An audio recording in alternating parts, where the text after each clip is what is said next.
Burglary, Secrecy, and Politics: The Calamity and Conquest of the Watergate Cover-Up.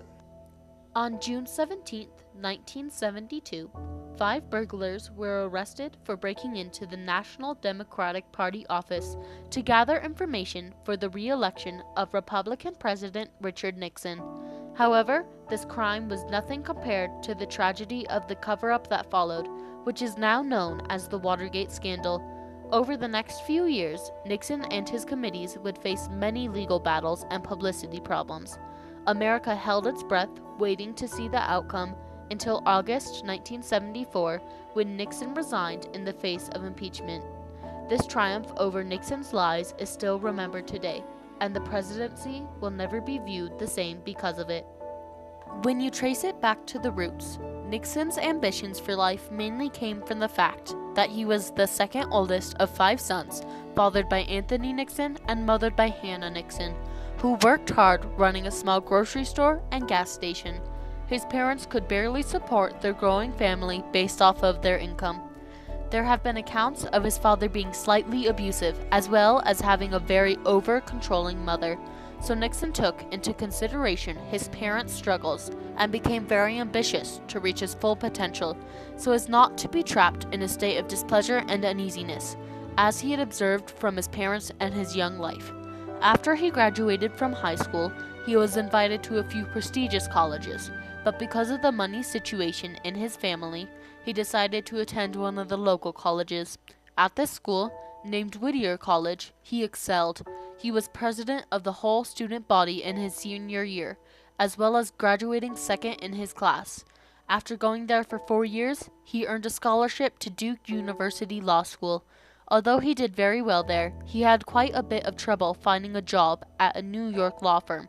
So he moved back to Whittier, although very disappointed in himself and not so certain about where his future would take him. However, when he went back home, he met a charming schoolteacher named Thelma Catherine Patricia Ryan, whom he later married.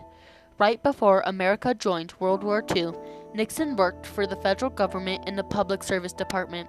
In August 1942, however, he joined the Navy and worked as an operations officer in the Pacific. Near the end of 1945, Nixon was approached with the opportunity to run for Congress. In 1946, he retired from the Navy, beginning his journey through the political world. Over the years, Nixon created a name for himself, becoming a representative and senator for the state of California, as well as being well known for his work with foreign aid. When Dwight D. Eisenhower ran for president in 1952 and 1956, he selected Nixon as his vice president. Yet, Nixon's ambitions didn't stop there. In 1960, Nixon was the Republican presidential nominee, running up against U.S. Senator John F. Kennedy. However, he lost. A couple years later, in 1962, after he returned to California, he ran for governor, but still didn't pull through. At this point, he seemed to fade from the political scene. Many thought his career was over. Yet, in 1968, he succeeded and landed the spot of the Republican presidential nominee once more. He won the election, to many people's surprise, and defeated the Democratic nominee Hubert Humphrey and the third-party nominee George Wallace. He had prevailed. In one of the transcripts that had been recorded at the White House, President Nixon and his associate John Dean talk about how the whole plan to break in was come up with. First, John Dean had told a committee of the presidents that they should come up with a perfectly legitimate campaign intelligence operation, which is basically gathering intel on the opposite side of Nixon's re-election campaign. So, Dean took one of the president's bodyguards, named Jack, and told him to create a plan for getting intel from secretaries and such. This committee, named CREP, which stands for the Committee to Re-elect the President, rejected this plan. However, they still had to do something to get information. So the CREP members hired G. Gordon Liddy, who had worked for the government and White House before and was very discreet. He was also a lawyer, so he created a master plan that involved bugging, kidnapping, prostitution, and other things of that sort.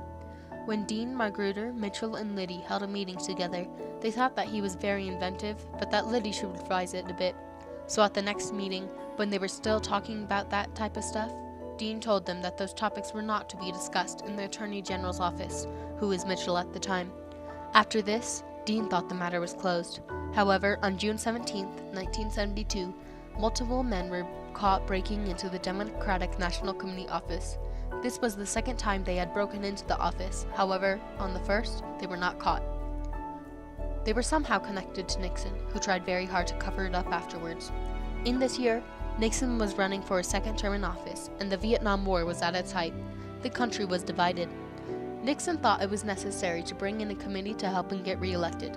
This is where CREP came in. Some of the members had hired burglars to break into the Democratic National Committee office in May 1972, which was when they first broke in, to place the bugs on the office phones and to steal the documents.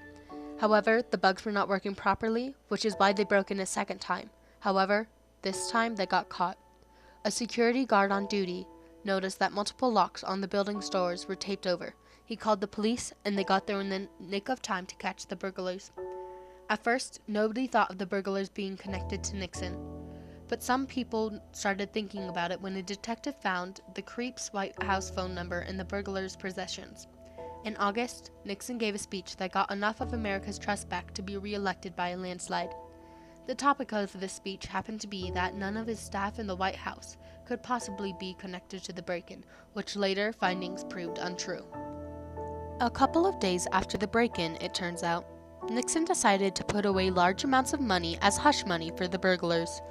Over the course of the next 2 years, Nixon and his aides went through a lot. First, Nixon and his crew told the CIA to delay the FBI's investigation into the scandal. This is an obstruction of justice, which they would later pay for. 7 people were arrested in relation to the scandal, and at the order of the White House crew, 5 pleaded guilty to avoid trial, while the rest were convicted in January of 1973. At this point in time, Bob Woodward and Carl Bernstein, trial judge John J. Cerisa, and a handful of members from a Senate investigating committee were quite suspicious. Also, some people were cracking under all the pressure put on them by trying to make the cover-up work. Multiple people from the White House testified against Nixon, as well as telling the courts that every single conversation that took place in the Oval Office and the White House had been recorded, although secretly. The prosecutors on Nixon's case tried desperately to take those tapes from Nixon, but he made sure that they stayed in his hands through the summer and fall of 1973. Judge Cerisa, the Senate committee, and a prosecutor named Archibald Cox were also trying very hard to prove the president's schemes. Eventually, Nixon decided to fire Cox. In protest, multiple Justice Department officials resigned. This was called the Saturday Night Massacre. Eventually, Nixon gave up and handed some tapes over, though he still kept the majority. In 1974, on March 1st, a new grand jury formally accused 7 of Nixon's former aides on the basis of Watergate. Since the jury was new, and they didn't know if they could indict a president, they called him an unindicted co-conspirator. In July of that year, the Supreme Court made Nixon turn over the tapes. The House of Representatives then voted to impeach Nixon on the charges of obstruction of justice, abuse of power, criminal cover-up, and multiple violations of the Constitution. On August 5th, Nixon turned over the tapes. On August 8th, Nixon resigned as President of the United States of America. Vice President Gerald Ford was sworn in, but did not charge Nixon with anything. Therefore, Nixon never did admit that he did anything wrong, criminal speaking. Today, the world is a lot different than it was in the 1970s. Technology has advanced, the population is growing, but one of the less realized changes in America is the change of the view of the presidency and the power it holds with it. As a result of the scandal, universities across the country require education regarding professional liabilities.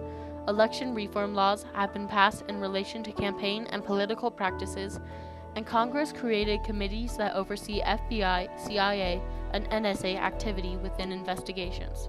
Throughout the years, the people of America have looked back on the Nixon scandal and have actually thought about the length a person would go to obtain information.